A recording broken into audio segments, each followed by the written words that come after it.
اپنے پیارے وطن پاکستان کے موجودہ حالات پر احمد فراز کے دو شعر بہت ہی فٹ آتے ہیں۔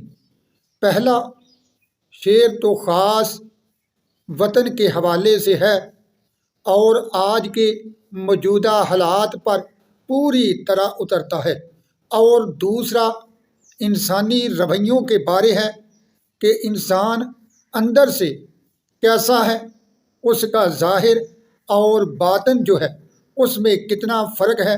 آؤ ملاحظہ فرماؤ۔